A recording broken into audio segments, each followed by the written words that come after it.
Do you remember when you'd be homesick from school Yes. and there'd be like daytime programming that's on, which I'm sure is still on in some capacity, or Oh, yeah, streaming yeah, has killed like- everything. Yeah. Midday TV. Yeah. Like Homes Under the Hammer kind of. Well, I'm thinking more like with like the likes of that as well, and Judge Judy and the like. But I'm thinking of like scripted, like detective shows, Yeah. really inoffensive, kooky. Oh, like Monk. I was just thinking of Monk. Yeah. I was just 100%. Well, my first question was going to be, of those, Yeah. what are your favourite? Oh, you know what? Well, that's Monk is probably the one that springs to mind. Is that that's what's it? Oh, it's Tony Shalhoub. Tony Shalhoub. Yeah. Which sounds like a made up. It's What's his name? Tony Shalhoub. it gives a lot of Joey Jojo Jr. Shabadoo. Come on, that's the worst name I ever heard. Oh, Joey Jojo. I started. Okay, so in my mind, there's there's Monk. Yeah. Murder She Wrote. I never got into Murder She Wrote, but yeah, No? go for it. And No. Diagnosed Murders. You ever have that Oh one? no, I did like that one. Loved Diagnosed. Dick Van Dyke. I love that man. What's his schedule? You know what I mean? Like he's a doctor and he's solving crimes I think, and he's also in a barbershop quartet. as well. I'd forgotten. that. He's a very gifted man. I remember his son was in that show as well. Yeah, Jerry Van Dyke. Jerry Actually, Van Dyke. yeah. Which sounds made up. It does, yeah. Well, Dick Van Dyke is definitely a terrible code name. To be fair, yeah. Let's just say Dick. It's like I was doing a pub quiz last Sunday. Yeah. Rebel Inn pub quiz, Streatham, every Sunday. I hosted it once, so You now said- I feel intrinsically You linked. said that as if there was a gun to your head. Every Sunday.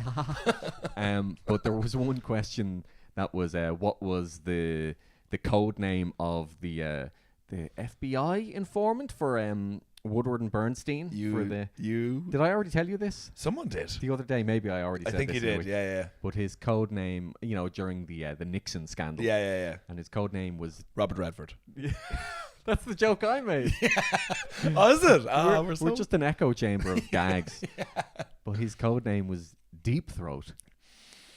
And I mean, Carl Kinsella had a great tweet about that years ago. That was like Woodward and Bernstein meeting their informant. He's like, okay, this is pretty high security stuff. You're going to need a code name.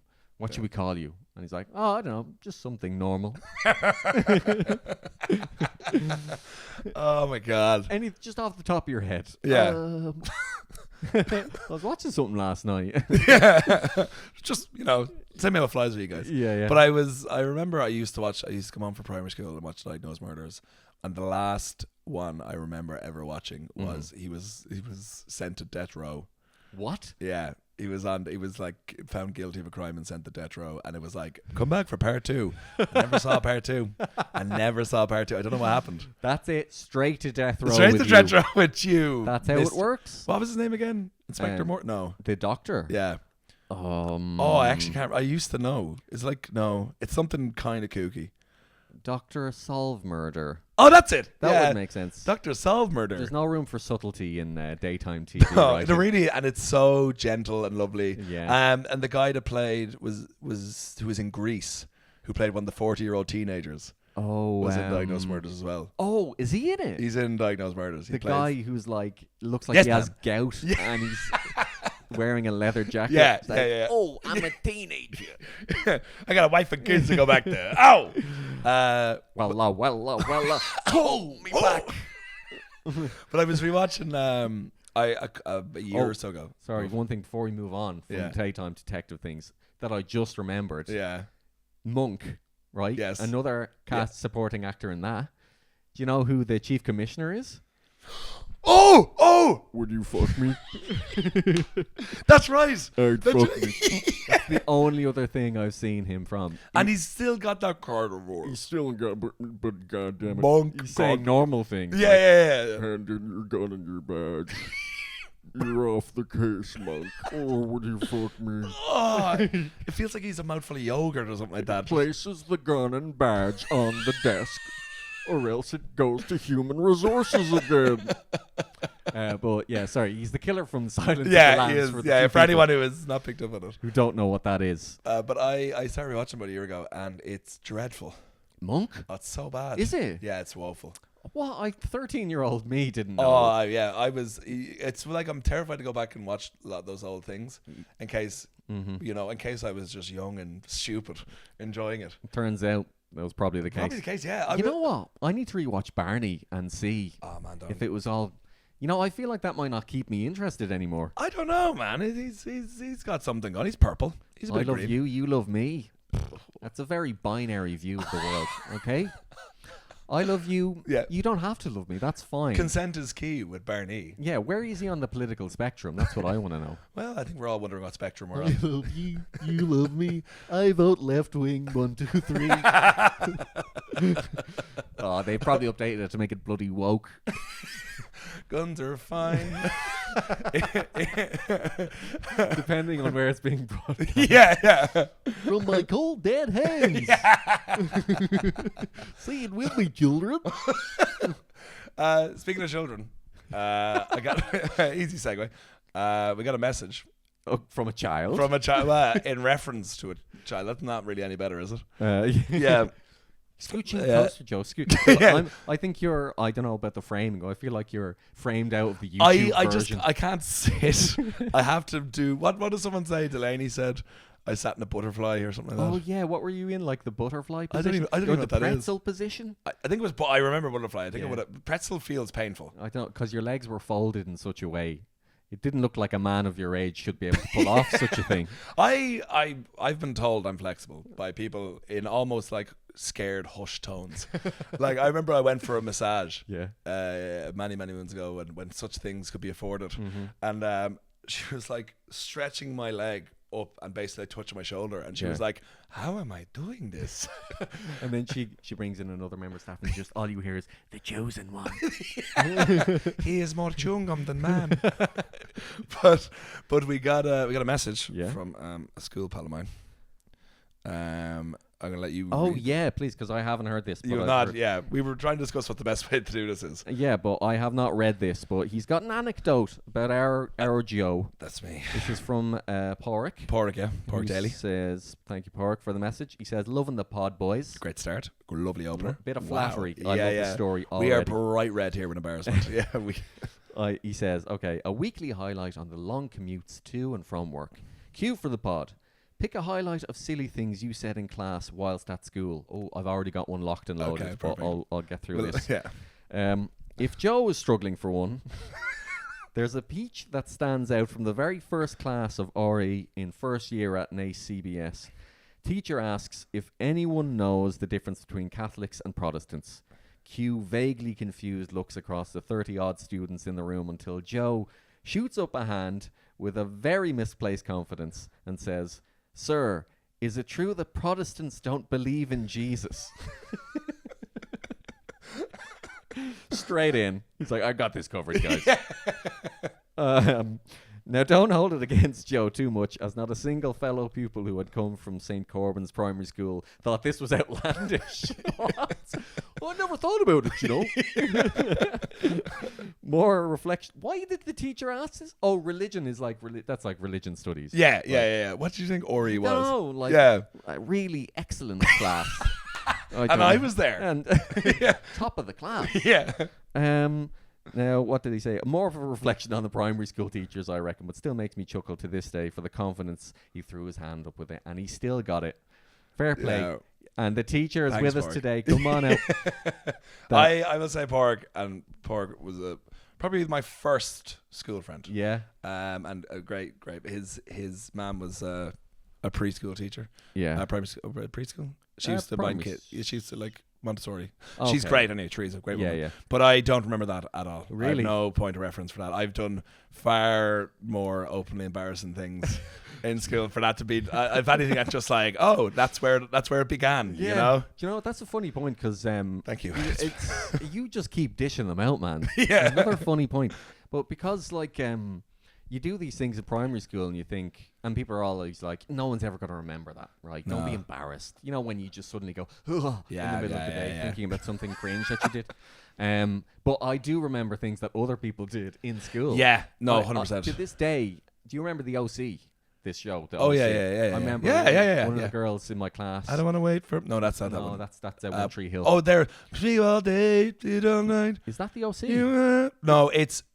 Did the Coronas bag that one? Oh fuck, that's the Coronas, isn't it? Yeah. No, they didn't bag that one. No, they definitely didn't. I don't remember what the theme song It was. was something really. California. That's it. Thank you. It was California. That's it, by the Coronas. And it was very popular at the time. And I think the teacher was asking, "What TV shows do you watch at the moment?" And one of the girls confidently put her hands up and said, "The Ock." I love The Ock. And even I wasn't even watching it, but even I was like, "Oh my God, that's the worst thing." it's The OC. Oh, That's for Orange County, which I didn't actually know at the time. I know. But I remember that. To this day, that was 25 years ago. Well, as far as I think about that as well. I wonder if Pork just has a dossier of like everyone that he was at school with, just one thing they've done in case they start a podcast. Oh yeah. Or it's just a slight bit of blackmail. Let me have a look here in my little black book. Yeah. What have you done, O'Neill? I remember in secondary school in science. Every now and then it would, we'd take turns reading out the description of the experiment, and you'd have to read the equipment. Yeah. And did I already say this on the podcast? Maybe I did. Go for it. There was one that required a Bunsen burner. Okay. And for some reason, my accent just went super dub on this. And I just said, and also one Bunsen burner. And then immediately the whole class was like, oh, Bunsen burner. And to make matters worse, I was in charge of doing the rolls there, like not the bread rolls, the roll like for attendance. So I had to go around from class to class bringing this register of who was in. Yeah. I still don't know the mysterious ways in which the teachers worked and what the purpose of this was. But I would get you out of the class. I would get out of class once a day and just take my time, 10 minutes strolling around. Every time I would enter in a room, everybody would just start going, "Oh, Bunsen burner!" For a year. It just went all across. Yes, because there'd be enough of them sprinkled in each class. They'd be like, "Oh, it's Bunsen burner. Yeah, it's Bunsen burner." Man, that's completely on you. You can't show any weakness. You can't. You can't show any fault whatsoever. I started bringing a Bunsen burner with me. I embraced it, setting fire to things. Then you got forced to change schools. He's crazy. I remember like in school, I just never really, I don't think I ever paid attention once. Yeah. I used to get on with everyone, but I don't remember any time I actually learned anything. I mean, a moment where it goes into your brain and you go, yes, I got that. Yeah. I can remember every time a teacher complimented me. Really? Yeah. Did you write that down? No, that's the only thing I remembered. I just remember one question I asked was, I think I think I did French, and they were like, Strasbourg is like, as you know, is on the border of France and Germany. Yeah. So I was like, what language do they speak there? And the teacher, Miss McCabe, went, "That's a good question, Joe." And for the life of me, I can't remember the answer. I was so taken back by the fact that she was being sarcastic. That's a good question, Joe. Straight to the principal's office. This can't be right. You cheeky git. I remember I tried to cheat at so many exams. I once brought a dictionary into a science exam, and I would just I wouldn't even really understand the questions. I would just go into the dictionary, and whatever like the words I didn't understand, I just write down what that was. Be like, well, all the answers are wrong, but he's incredibly verbose. Such a vocabulary. No, I remember it so clear. I was like, I don't have a clue what's going on here, so I just had a dictionary and I was like, oh, there we go, that'll do. But yeah, I did that. He said crepuscular. Yeah, God, and he spelled it correctly. I mean, it was chemistry, but still, nice. Hey, yeah. We'll at least give him a pat on the back. Yeah, and I was like, I was in like the maths class that was full of like degenerates. Oh, really? Like I was like in that. Yeah, I was in like, the zoo. That's what the teachers nicknamed it. I was gonna say it would be something like that. If this was in an American high school, we would have definitely got like a plucky posh boy come in and be like, "Right, chaps," and then we'd bandanas. We're all pregnant despite being in all lads school, and but like we would eventually like turn around to be like the best. It'd be like, how do I reach these kids? Yeah. Basically. How do I reach these And your kids? lesson one, you'd be throwing chairs at them. Yeah. And you'd be like, yeah, you can't teach us nothing. We don't learn on the streets. And he'd be like, God. Then he'd go home one night. The next day he comes in with a leather jacket and he sits on the chair backwards. And punches. And you're like, who's this guy? Yeah, and he punches one of you two. Which was fine at the time. Yeah, which is fine, yeah. To set an example. The mid-2000s. Yeah, that's what it was. In the mean streets of Naas. Yeah. I could go on for days. There are many. No, we have tapped into something. It's a bit too Johnny's office. What's your best school stories? I wish I was still in school. I'm glad I'm not. Jesus. I didn't hate it, but it was absolutely fine. You know, it was a very passive experience for me. I was neither brilliant nor terrible. I hate it. I was right down the middle. That was my strength. So, that they're not quite sure what your name is. Yeah. You there, boy. Sean Dirk, the quiet one. Bunsen burner. Well, I remember the first big laugh I ever got was in secondary school. It was in French as well, and it was because my teacher at the time, Miss Felton, her name was. She was a good teacher, like one who actually, they had the right balance where you respect them. Yeah. But they can be a bit of crack at the same time, and you don't want to mess. Was she a young, attractive teacher? I can't. Then she's not. I can't remember. She was. Yeah, sort of. But listen, it's an all boys school, and there are so many pheromones going around that we're all like crawling up against the walls with. Looking for any hold. Yeah, it was just. The place was a soup of adolescence. Soup of adolescence. I don't know that album. That's an album by. That's like a grunge band from. That the 90s. I was thinking. I was going to say Black Hole Sun. What are they called again? Soundgarden. Soundgarden. Feels like Soundgarden. Soup of adolescence. Soup of adolescence. I'm gonna let you go with that one. Something like that I feel Chris Cornell, if he was in a grave, would be turning in it. Where do you think he is? I think he got cremated. Oh, God, this is taking a segue. I was talking about French class. Sorry. 30 seconds ago. Yeah, you went. You know where you went? You went. Not Primus Scream. You went. Jeremy. What are they called? Pearl Jam. Oh, sorry. Yeah, that was. Yeah, that was Pearl Jam. Apologies to all the metalers. It's not even the right genre. I don't know. I'm so sorry. We're losing people. We're losing the metalers or the grungers. Anyway, I was in French class and she was saying, part of French obviously is the accent. Just learn to do the accent as well. And I already had a knack for this. The start of my journey. Anyway, and she was like going around saying, "We'll just read stuff in English, but do it in a French accent." Because like all the lads, like most of the lads would be like, "Je m'appelle Glenn." Je suis fucking class. Refusing. Yeah, absolutely. Like Ronan the Garage. I'm gonna ignore that accent and just carry on. I love that run. Anyway, that's but I was like, and she said, "All right, Sean, just read out this paragraph," and it was something about an old lady waiting at a bus stop, and I was like, "Okay, I'll just go for it." And it was like, "The old lady is at the bus stop," literally something like that. I wouldn't open with it. Yeah. The whole room erupts in laughter. And I was literally like taken aback. I was like, "Oh, I guess this is good. This is funny." People were coming up to me afterwards, going, "That was hilarious, man. You should engage in a social media career." You got something. Giving you a card, an agent. Come to think of it, there was a big time Hollywood agent down the back. So wait, but they were definitely not laughing with you since you didn't know you were being funny.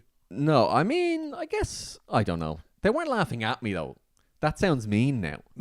I don't want to ruin this. Hey, come on. Don't do that. Don't shoot me down, man. I'm just saying, like, you didn't... I wasn't trying to be funny. I was just doing it as well as I could have. And they found that very funny. They found someone genuinely trying hilarious. No, but I know, very Irish I know it was a good accent, though. Okay. Come on. You're getting very defensive here. I know. You know what? Let's just leave it there. Right. Thank you so much for joining. This is the last episode. I remember the first big laugh I got. Yeah. It was actually in primary school. Do you have to always be so bloody competitive? I just keep winning. I don't mean that. Yeah. But it was... I think it was everyone was like in the class and we were chatting. They were like... saying something about themselves or whatever, and one of them was like, "Oh, my mom is pregnant with a baby," and the teacher went, "Oh, what are they hoping to have?" And I went, "A baby." and Zing. the whole room, wow, Did a pair of sunglasses just descend over your eyes? You won't get fooled again. Ow. Yeah, that's when it all began. Oh, baby. I Nice. remember but I remember when I first started, like, I think coming out of my shell was in 5th class, and that was the teacher I had was Mr. McLaughlin. Okay. All right, and I loved him because he was a laugh. Yeah. And like he would always encourage, like, you know, to have a chat, have a discussion, and all like that. Yeah. And my parents fucking hated him Really? because of that. Because he encouraged you to have a laugh. Not just me, but like as a teacher. Oh, right. Like he wasn't. I don't think he said you. You know. You were there. You got something, kid. I think he was more like all of you. Oh, okay. Right. And seemingly he was like maybe he was terrible at the job. I don't remember, but I was like, he's really cool. But my parents hate him. That's the thing. Like, the difference between an entertaining teacher and a good teacher, you know, it's a fine line, I guess. Yeah. Because we used to have a substitute teacher who was from Monaghan, and he would come in and just tell us conspiracy theories.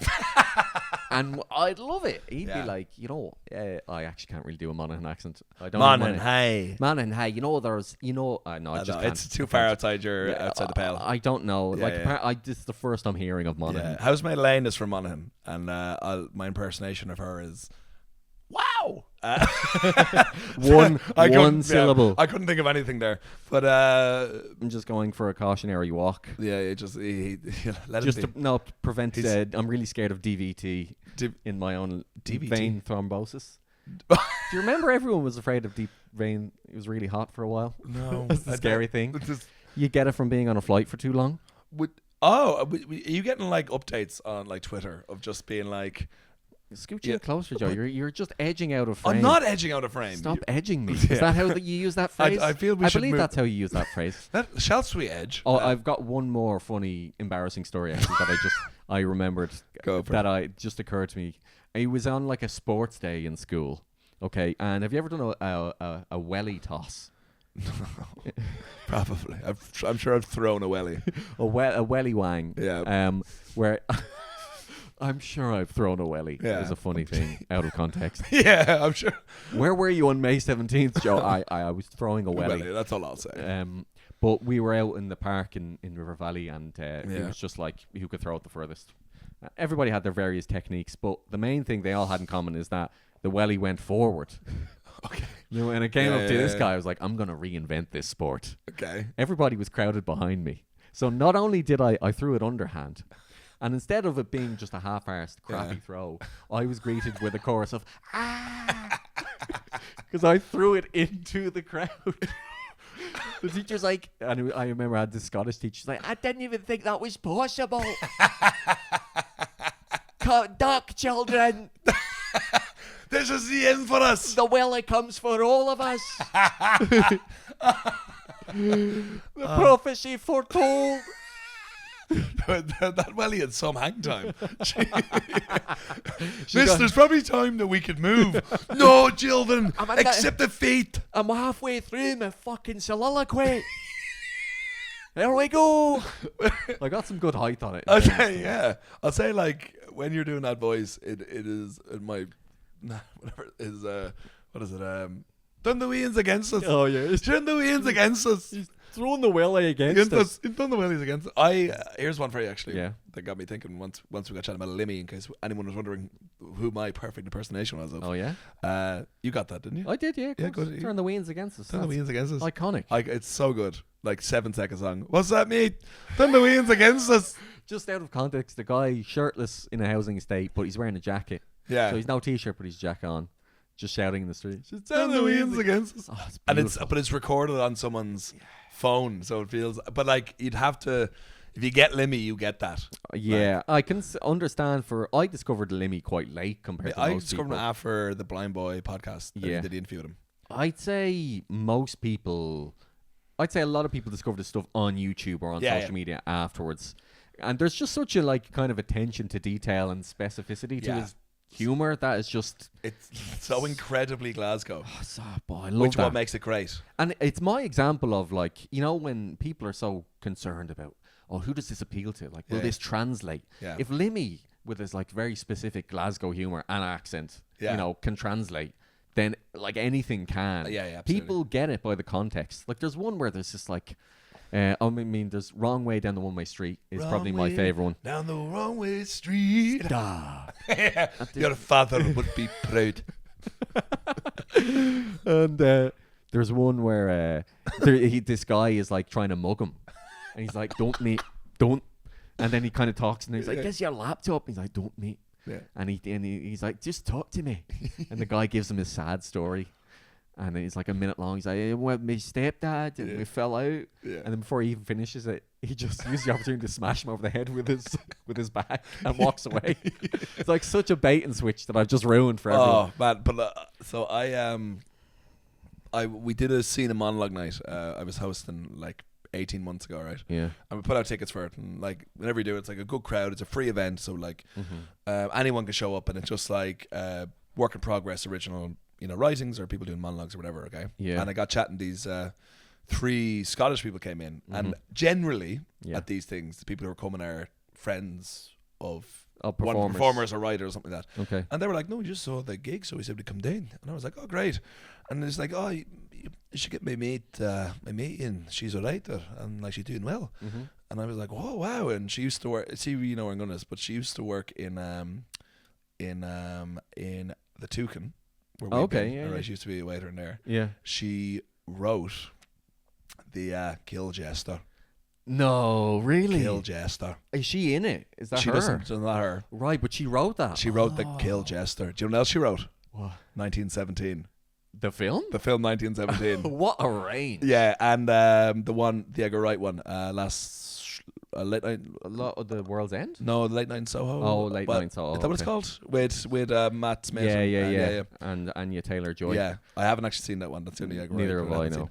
But I was like, give me all the details you can about Kill Jester. That's so beautiful. I would do anything like that for me. Is with that Jester is our friend.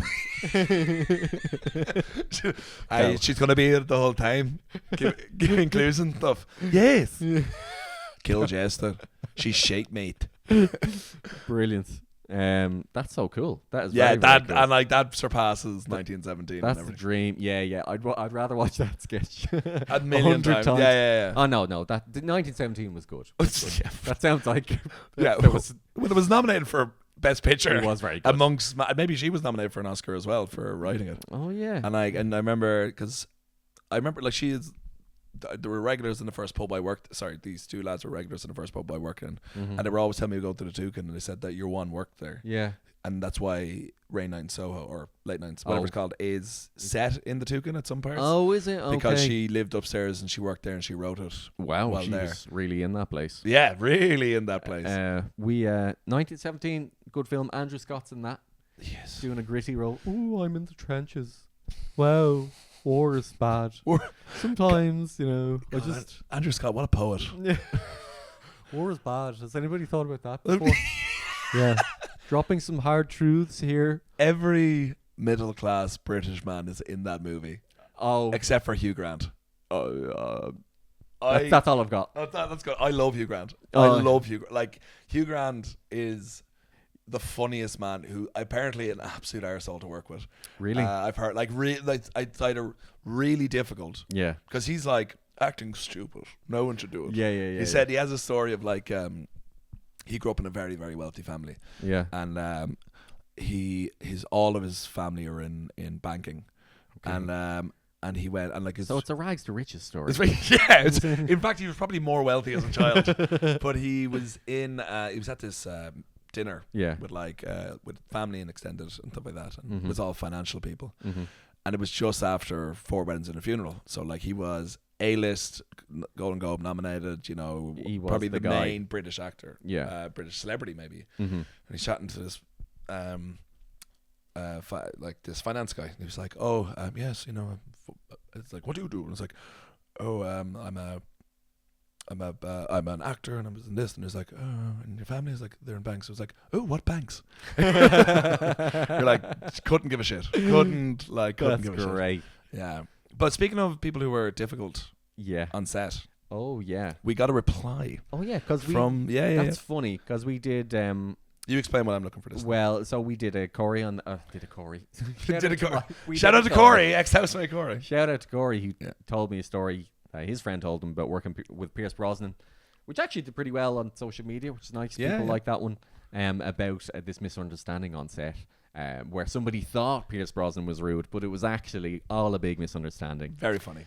Now, I really hope... I'm just going to leave that perfect image of Pierce Brosnan there floating in the air and ask you what you have to tell me, Joe. Yeah, before we begin, I'm sorry, Justine Stafford.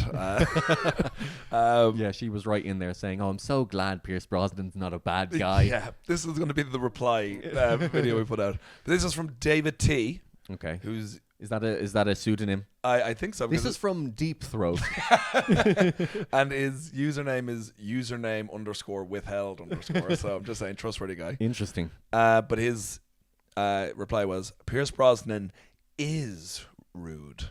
He said, on the day we christened my son 10 years ago, we went to a pub with family for sandwiches and cake. Pierce Brosnan walked in and sat at the bar on his own. It was daytime, so besides us and him, no one else was there. My wife and mother-in-law went up to him with my baby son in his christening gown to ask for a photo. Before they could say a word, he held up one finger, pretended to take a call, and walked out. Wow. Now, I mean, it must have been an important phone call, Joe. An important pretend call, you know? What's that? As he holds his fingers up to his ear. What's that? Pure fingers on here. You want me to be James Bond again? All right, JFK. Sorry. You're back from the dead. Yeah. I'll be right there. Yeah. Sorry, that was a fake call. I hate you. I will say, I don't think, I think whether you're in a public eye or whatever, I don't think you're under what would be I don't think obligation. you're obligated to do anything or be in a photograph or be whatever. For example, I was out the other night in a bar and Lewis Capaldi was there. Yeah. And a guy I saw going up and asked him could he get a photograph, and he was very kind. He said, I'm really sorry, because he didn't go into detail, but you can tell he's just like, it's okay if he gives him one, then everybody else will want exactly one. And you'd already gotten 3 that day as well. A video sneaky one. Although a guy, sorry, we'll get back to Pierce Brosnan. You were like, I loved you and Doctor Who. I was fucking glad. You're great. You're doing the music now as well. That's unreal. Fair play. It's hard to get working now. You're doing pub gigs, is it? But a guy, there was a couple of geezers. They were like chatting to me and a pal of mine. We were watching a bit of football, which we can't reference because it's already outdated. It's outdated. It's out, because by the time this comes out, we'll either be very much happy or it'll mean nothing. So we'll hold off until we confirmation of good or bad news. Yeah. But he was just like, it was like typical thing being like, just buying me and my mate shots, just being like, oh, bravo, yeah, have some shot. Yeah. And we were like, oh, yeah, whatever, sound. We had 1 or 2 because it was like, honestly, the night was so good. Yeah. Like, it was for that match. And we were just chatting to him in a bit, not too much, but he went, bloody fucking Capaldi's mate. I took a photo of him, and he's like, don't take photos of my mate. And I was like, I don't want to hit him. I'm like, man, I think you want to hit him. I was like, I think you want to hit him. He was like, no, I'm not going to hit him. I was like, I'm pretty sure you're going to hit him. It sounds like it, yeah. Yeah, it sounds like the more you're saying you're not doing it, the more I feel like you're riling yourself up to do it. You're phrasing it like he's making me hit him. Yeah. And this is all his fault. Yeah, stop hitting yourself. For sticking up for his friend. Yeah. And stop hitting yourself with my fist. Yeah.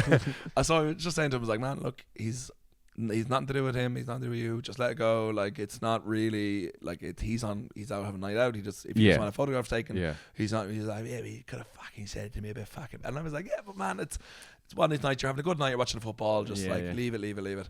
Anyway, he got thrown out. The owner intercepted as I think he was going over to make. Oh, really? To have just a conversation, very civil conversation. Yeah. To be like, look, Lewis, I understand that we come from different worlds. Guns. Dawn. That's all he was gonna say. That's all he was gonna say. I don't want to eat him, but I do want to have a fucking duel at 5 a.m. My fucking on ice at stake. But but he and I think there was people within his entourage were like, because in this pub that he goes into, I think he is a regular. Okay. He just wants a place where he, cannot be too disturbed. Yeah. So I would say now there is. I remember I went up to a member of the Simpsons cast. Yeah. So you can guess. Yeah, I think you'll get it straight away. Who was You it? went up to a member of The Simpsons. Not camp. on this night. Oh no! I was like, In the what a past. hell of a day! What sort of party was this? I don't know. Hanka's Yes. area. Yeah. He feels like more of a. He feels like he'd spend more time in the UK than the others. I don't know why. I would. Well, he's actually touring as in a Bruce Springsteen tribute act. What? Yeah, and he did. And does he do it as the characters? He does like, and he does Born to Run, swapping between. Wow. That was just Willem Dafoe again. It's just Willem They're Dafoe. the same. But he said I went up to him. I was actually playing on Broadway called The Humans, which has been adapted into a feature film now as well. Very, very good. Yeah. And saw he was like a couple of rows behind. Yeah. So I went up to him and I was like, "Any chance I can get a photograph?" And he went, "No." But he just said, "I don't do photographs." He says, "What's your name?" It's like, "Joe." It's like, "How are you, Hank?" And it's like, "Yeah, I'm just not comfortable doing photographs." It's like, "How long are you in the country for?" And I was like, "Oh yeah, blah blah blah." And he was like, "Oh, cool, no worries, all the best." And then he put one finger up and said, "Sorry, you have to take this." yeah. What's that? You President want me to be Roosevelt, James Bond, yeah, as well. Wow, you're really unlucky. Yeah. But I get the. But no, you know what? I totally think that's fair. Sometimes people are like, well, you don't know what they're going through. No, That's right, yeah. Actually, I don't even think that matters, to be honest. I just think, like, I don't think people, like super famous people, are obligated to give a photo at the drop of a hat constantly. People sometimes treat famous people like they're like public property. Yeah. Like they owe you something because you went to see their movie. Yeah, but also a lot of people probably didn't go to see their movie. Yeah. You know, the amount of like famous people who I'm aware of who I've never supported financially. Yeah. Never will. God damn it. Never support the arts. Never. Yeah. Damn right. But yeah, I think, play it by ear. I think so. I would just go with that. I'm like, you don't know the whole situation. I'm not like, we're looking at us here. I feel like we're the guys who are supporting billionaires at the moment. You're like, look, they have a tough time as well. Listen, Bezos, great guy. Yeah. I had a great time at his wedding. And I do know someone who worked at his wedding. Really? Yeah, they did not really. I can't remember. They're cocktail bartenders, and they got flown over. They were Italian, and they got flown over to. But it was in Italy. Yeah, but they flew in staff. Oh, I have to tell you, if you're surprised by that, I have a story to tell you that's far worse. But like, is this the wedding you worked at? Not the wedding I worked at, but a mate of mine worked at. Oh yeah. So I probably should have asked him. I think it's fine. I can tell the story. Yeah. But it's a mate of mine, Tim, who has been advertised on the show. Okay. A couple of weeks back with his Play the Lads. He sent me a voice message, and he prefixed it with like, "Joe, this is really going to annoy you, but I think you should know." And I was like, "Okay," and I listened to it.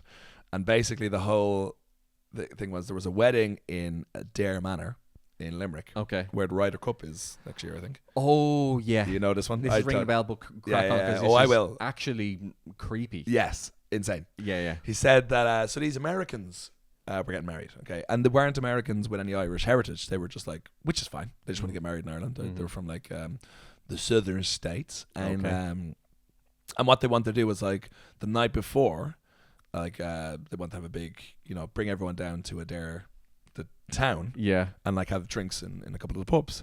So they rented 3 pubs out, but they wanted there to be locals in the pub, but they didn't want the actual locals to be there. So they hired actors to fly over from London to be background extras. Oh my god! In this local bar. So this is so bad for so many reasons. Cleared out local pubs, so the actual locals couldn't be there. Yeah. They were like, oh no, we don't want to mix with the actual toothless simpletons. Let's hire in some English actors and make them toothless. Them toothless. I want to emphasize that as well. They were all English pretending to be Irish. And make them undoubtedly do the worst Irish accents you've ever heard. Yeah. Like every Irish rom-com we've ever seen, basically. Everything. They wanted to experience that Lindsay Lohan movie. Look at the Irish, I think it is. Yeah. But yeah, they did that. They had 3 pubs, went from pub to pub with people in the background who no one interacted with. Wow. But just going like a toy to toy, The ADR, yeah. If you could just give me a few more toy to toys, and maybe a fiddly dee for good luck. Can we get a tour, Laura? Yeah. Top of the morning as well. Would you, if you mind? We need more flat caps. More flat caps. A fiddle player over here. So then on the wedding day. Yeah. All right. And so Tim's mate was hired as like a poet who would go around and write like give me your name, give whatever, and they'd write like a quick poem about you. But they were saying that would run. Sorry, they got on like the wedding meal. Yeah, someone came in dressed as a leprechaun. Oh my God! Ran around giving boxes of Lucky Charms. No! I didn't know this. No, that's like. That destroys him. And your friend, was he like one of the few actual Irish people? He wasn't there. Oh, he wasn't there. No, his mate, who was English, got flown over to be that poet.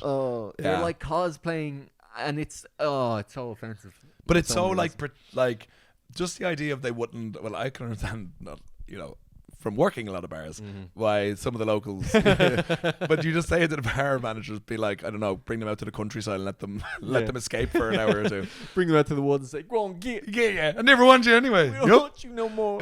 You're free, boy. But yeah, that's the worst. That's crazy. And that is creepy. Like to recreate in an actual Irish pub, to try and recreate some kind of polished. Yeah. But like, I just would love to walk in. It's like, Michael Jackson in the supermarket. Oh, yeah. Yeah, like people standing around who weren't allowed to chat to him or look at him or anything. Yeah, he would rent a supermarket just so he could walk around and not be bothered to pretend like it was a normal trip to the supermarket. I think it's a bit sadder because he didn't do it. It was a birthday present to him. Oh my God. Something at the self-checkout service. Oh. Do you think he would go all the way to hiring a supermarket and then use the self-checkout? So he wants they didn't exist at the time. Just roll with it. Yeah, it's yes and. Yeah, he wants the real experience. Unexpected item in the.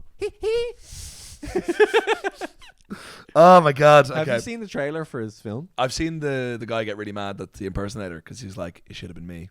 Oh really? I didn't see that. I just saw there's one bit of dialogue and it's a silly voice. It's a silly voice. Which leads me to one of my hot takes. But in the silly voice moment in the trailer, Michael doesn't say anything, and I think it's Quincy Jones. We're close personal friends. Backtrack. Abort. Cut that. Pull up. Low terrain. Well, Quincy Jones is like, okay, you ready to record, Michael? And he says, can you turn the lights down, Quincy? That's all he says. It's like, oh, what was that silly voice you just did there? Yeah. But here's the thing. That's sort of what he sounded like. But in biopics in particular, some people think it's necessary to be as authentic to the real voice as possible. And I don't think that's necessary. It's not a documentary. Yeah. Another example, Joseph Gordon-Levitt did Edward Snowden in the biopic. He did. Edward Snowden's voice is sort of like that. It's sort of like Buffalo Bill pitched up. That doesn't sound cinematic. No, you don't need to do that. It's so lacking in charisma. No, No you don't riz, need to do that. But also I've heard like people talk about that Michael Jackson's real voice. Oh yeah, was a lot deeper, and he had like that was a persona sort of thing. He actually sounded like this. Fucking hell, Quincy Jones. Yeah. Let's make some music. Do you know what? Come on, you can beat it. Sick kid is not my son. How's that, Quincy? Can you put an effect on it? Make me sound American. Dude, what was the Sean Bean one you did where you were staring at it? That was so funny. Dude, which one? You stared down you were doing the Neil Warnock down the camera. Oh, what was it? It was. Oh, yeah. It's Last of Us. That's great. That was when you were pissing. Game it Thrones. You mamby bam, whatever it was. You namby-pamby bastards. Now CV. A pun. Sometimes jokes just come from a pun. Yeah. And I've had that one in the locker for like 5 years. And then I finally had an excuse to make that video. Like, I am complete. Now TV. What about Now TV? Yeah. We're moving on to questions section. Yeah. Now there's a specific question I have to ask. Okay. Because I went to see the Saw Doctors. Oh yeah. So this is more specific to me. It was a great day with my brother Kev, who hasn't made us any merch. Has not referenced the podcast in conversation at all. Not even one Gansey, but has said like repeatedly, like, call Sean out for doing the English accent in that ad. And he was like, I'm listening, and he made reference to the fact you haven't said it on the pod. So maybe he listens in like I thought I did reference that on the No, pod. we did, but it's in the YouTube section. I think it was 2 episodes ago. But Stephen Garvey, I met him at the bar in Saw Doctors, him and a mate of his who were chatting about guitarists, and I turned around and I spent the whole time telling him you have to listen to the podcast. And if you listen to the podcast, I will give you a shout out. So that's how we get them. That's honestly so many times that's how we get them. One favor at a time. Yeah. So Stephen Garvey was, how was the Saw Doctors? Told you we would check you out. So I myself and brother Kev, we went to see United Spurs in the afternoon. Yeah. We were in the Spurs section. Oh, really? Sitting on our hands. Wow. We went into the bar, and there was a guy who looked so much like a pug at halftime, and we were chatting away to him, just trying to get like the vibe of being like, oh, we were like Celtic fans. Yeah. And of Spurs fan, and he was like, oh, it's great. He was like, bloody great. I can't do not a Yorkshire accent now because you ruined it. Sorry. But he just, at one point, he went just like, this is so bizarre. He went, he goes, what was it? He went, he said something about immigrants. And we're like, oh, well, we're immigrants. And he went, yeah, but I trust you at my shopping. And I was just like, oh my God. I'm constantly amazed by these people who are like, I assume you are also racist. Yeah. Yes. What is it about me? Yeah, but just because we're similar shades, okay? But we were just like, right, we're going to go back and sit down. But we went, we were on the pints all day, and we just had a sandwich. I managed to pull some strings through my Galway connection to get free tickets to Saw Doctors. Nice. So we went in, met this guy. And Saw Doctors, like, I assume you only know one song, if any. Yeah. Which is? Actually, no, I know a few. N17, yes. That's Saw Doctors. Green and red and green. One of those, of Mayo. Yes, okay, good. And the other one. There is more, okay? Yeah. But they did the ones we knew. Yeah. Okay. And then they went off and it came back onto their encore. Yeah. And then did, honestly, the same length of set. For their encore? For their encore. But I didn't know any of the songs. Yeah, and people were going fucking wild. Yeah. And then we were just like, I think it's time we left. We're in the dark web section. We're in like, this is a lot of pro Mayo propaganda. I'm not here for that. But it was amazing. Like, in fairness, they sold out the Apollo in Hammersmith. Yeah. And then we went to a pub around the corner, and then we went on the tube back, and we got everyone singing on our tube carriage. Oh, yeah, nice. And then there was a guy who was like, sing, and he was recording, and we were like, you fucking sing. And he went, yeah, no problem. And we're like, we're not singing until you start. Saw Doctors, you idiot. Yeah. Magical Day. So Saw Doctors, was great. That sounds great. Yeah, I thought they were retiring. Did I? They probably are. Are they like the Rolling Stones, where they're like, no, really? No. This time we really mean it. And no, then, whatever you think about the Rolling Stones not retiring, the fucking Wolf Tones. Yeah. The Wolf Tones. Oh, sorry, I'm thinking of the Wolf Tones. The Wolf Tones have been on their their retirement tour for 3 years. Okay. They've played their last ever London gig twice.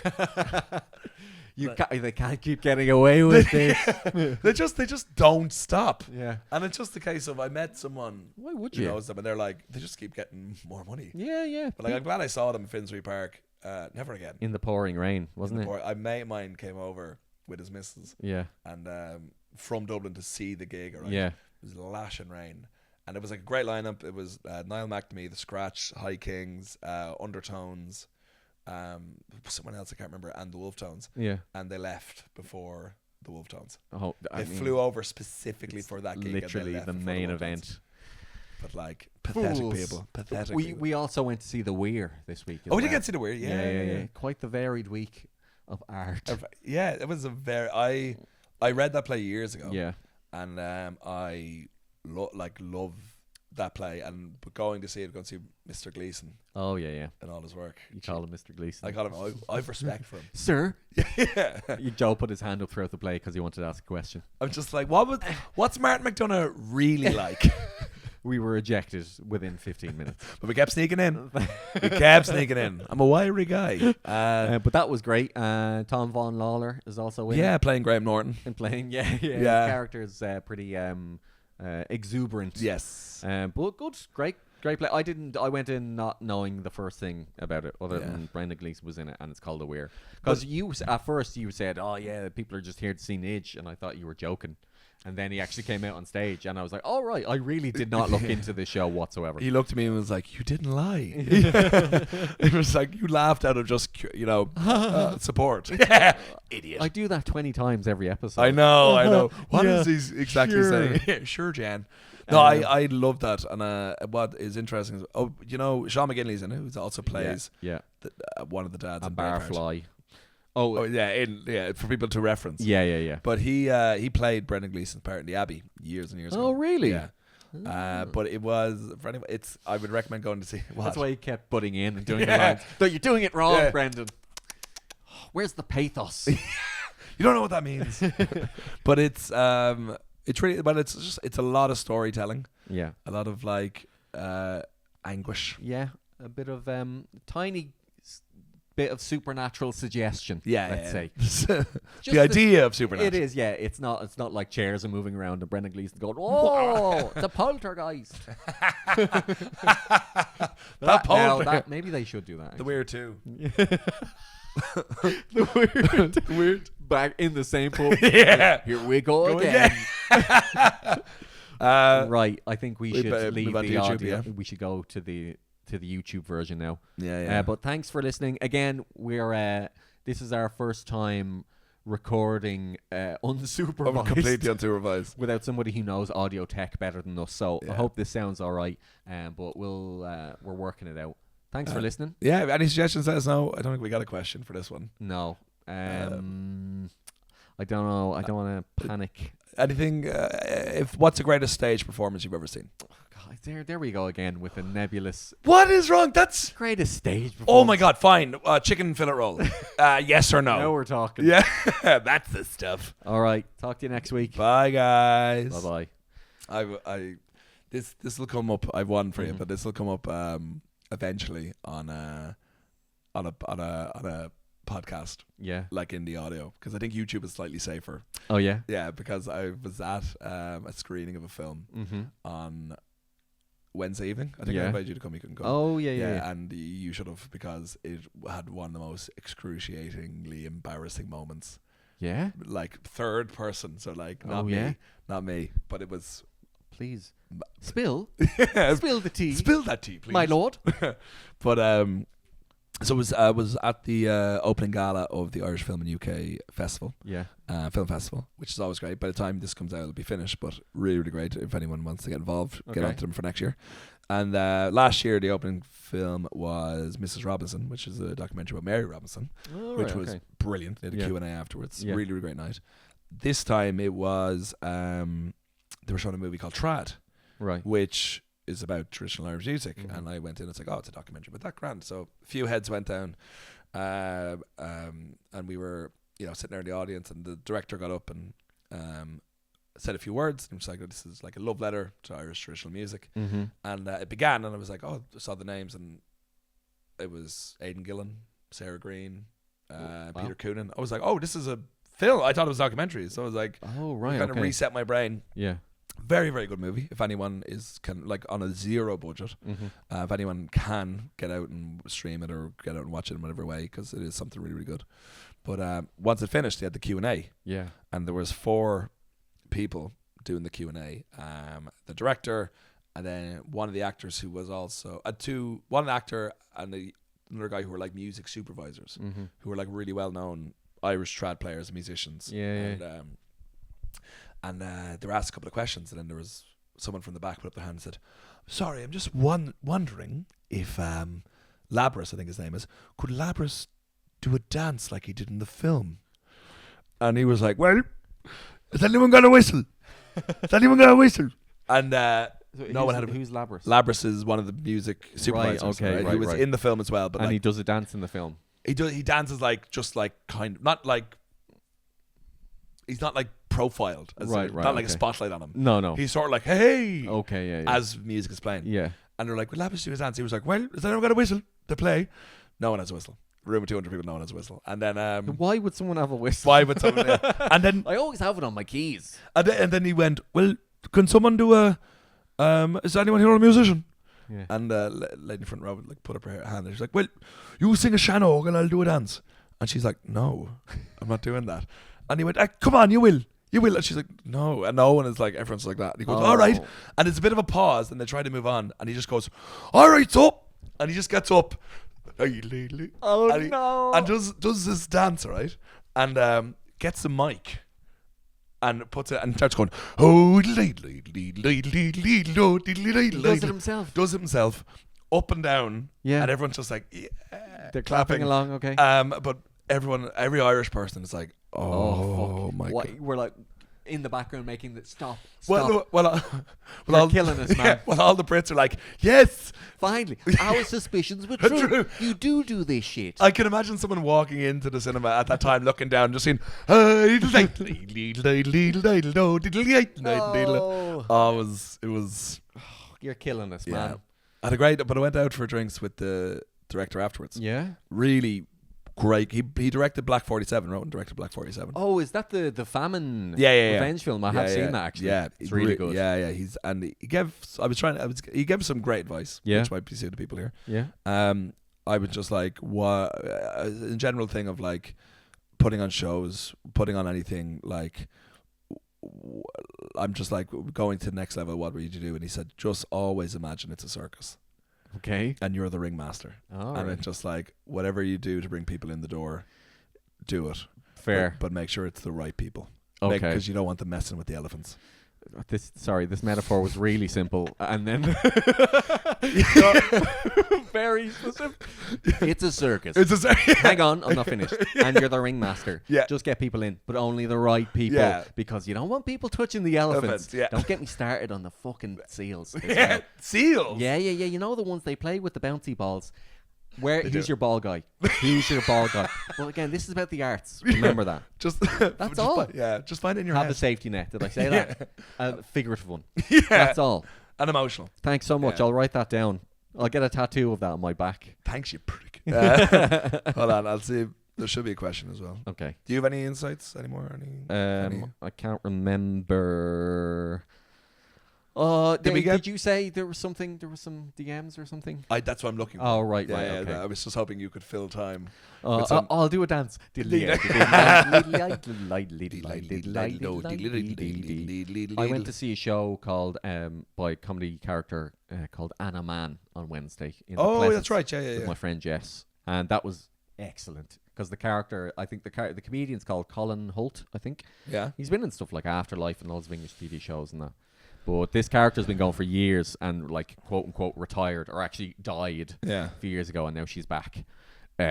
So funny because it's like a retired actress. The character is, and she has this whole universe of made up characters that she acted with. Okay. And it's so up. I'd say it's up your street as well because it's all like showbiz stories from the 70s and 60s. Oh, I think I've heard about this actually. Yeah. It was excellent. Yeah. And I had 4 pints and I cycled home from the train station. Oh, that's your obsession with killing yourself. That was the first time I'd done that. And you get, really worryingly, I actually got really confident. I was like, this is great. I love cycling. And it was raining and everything. Oh God! I cycled into a ravine. Did you actually? No. One of those South London ravines. No, it was fine. So the question. Yeah. Lauren Gaffney asks. I had another question from Lauren. She wants to know what our favourite things about London is. Oh, okay. Public transport is unreal. Unreal. Man, I was straight there with that as well. Just yeah. Don't even think about it. Whereas with Dublin, it's like, is this even worth going? Yeah. Like the idea of going from north to south Dublin is so absurdly inconvenient and slow. It's easy doing that. Well, going from South Dublin to South Dublin, there's private jets. Oh, yeah. There's hover cars. Yeah. You can get carried by larger men who are from lower classes. Like, it really is. It's everything you want. No, it's like a futuristic city down there. Well, if going from North Dublin to North Dublin, it's a slingshot. Yeah. or you can be chased by a man with a knife. Have you got your helmet? Yeah. Have you said your prayers? Okay. God bless you, to son. Santry. Yeah. To Santry. Famous last words. Obviously the public transport. Also, I love like the city centre having so many iconic locations so close to each other. Yeah. That never gets old, to be honest. No. Like every time you go in the city centre, it's like really special. I love walking on the South Bank in particular. I love the if you want to cram in as many postcard images as possible, that's the place and to go. see constant Asian people getting married. Really? Is that where they get their photos? Every time they get in front of under the bridge where Westminster, you can see it in the background. Oh yeah. Every time I walk there, I see there is an Asian couple. Yeah. What about you? What's your favorite? Honestly, we could say public transport as well. Yeah. But what you're saying about what I always find fascinating is like, do you know, like King's Cross would be the central train station. Yeah. Probably the most important train station in London. Yeah. I think about Euston Station, and I'm like, oh, Euston Station is just like. No, it's so tiny compared. Yeah. But it's like in the middle of nowhere. There's nothing around you really. James Hospital's a bit up the road. Mm-hmm. But I'm like, you can go from King's Cross and get to Camden Mm-hmm. in 15 minutes, or get to Piccadilly, even 20-minute walk. It's just like like you're saying.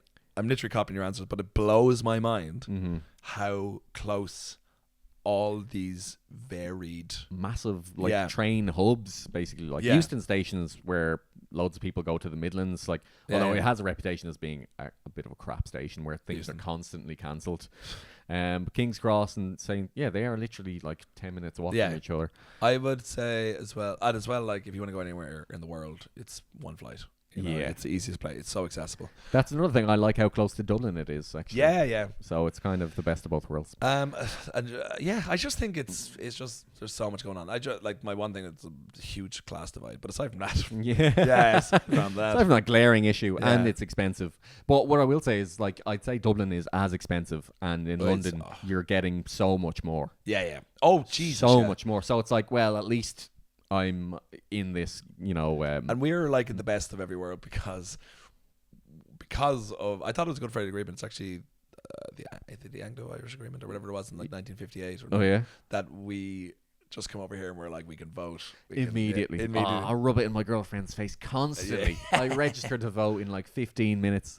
She's lived here longer than I have, and I've been here 10 years. And she can't vote. She can't vote in general elections. She can vote in local stuff. Yeah.